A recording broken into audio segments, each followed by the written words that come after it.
Praise the Lord. ஆண்டவராக இயேசு கிறிஸ்துவின் இனிய நாமத்தினாலே இந்த நாளிலே கர்த்தருடைய வார்த்தை 1 யோவான் 5ஆம் அதிகாரம் 4வது வசனம். நம்முடைய விசுவாசமே உலகத்தை ஜெயிக்கிற ஜெயம். ஆமா, அருமையான கர்த்தருடைய தேவனிடத்துல ஒரு காரியத்தை எப்படி பெற்றுக்கொள்ள முடியும் என்றால் விசுவாசத்தினாலதான்.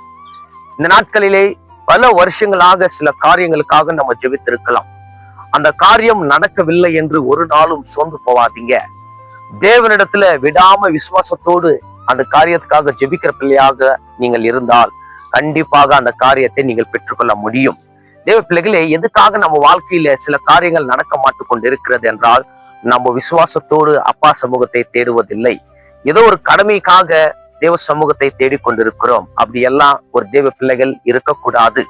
வேதத்திலே பார்க்கும்போது 3 வாலிபர்கள் சாத்ராக், மேஷக், ஆபேத்நேகோ சூழலை போட்டாலும் அவங்க வேகாத இருந்த ஒரு காரணம் என்னவென்றால் அந்த 3 வாலிபர்கள் தேவன் மேல இருந்த விசுவாசம் பெரியது. அந்த விசுவாசம் தான் அவங்களை காப்பாற்றினது.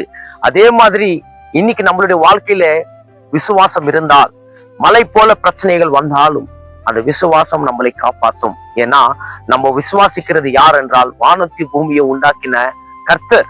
இந்த நாளிலே நம்ம விசுவாசிக்கலாம். பல காரியங்களுக்காக நம்ம ஜெபிக்கலாம். அந்த காரியத்தை விசுவாசத்தோடு நம்ம பெற்றுக்கொள்ளலாம். நம்ம அப்பா கிட்ட கேட்காம வேற யார்கிட்ட கேட்டுக்கொண்டிருக்கிறோம்? நம்ம தேவ சமூகத்துல வந்து அப்பா கிட்ட உரிமையோடு நீங்கள் கேளுங்க. விசுவாசத்தோடு ஆண்டவர் நம்மளுக்கு செய்யாம வேற யாருக்கு செய்வார்? கர்த்தர் பிள்ளையே, இன்னைக்கு விசுவாசிக்கிறேன் கர்த்தர் இந்த வார்த்தை மூலியமா உங்களோட பேசினார் என்று. கர்த்தர் தாமே உங்களை ஆசீர்வதிப்பாராக. ஆமேன், ஆமேன், ஆமேன்.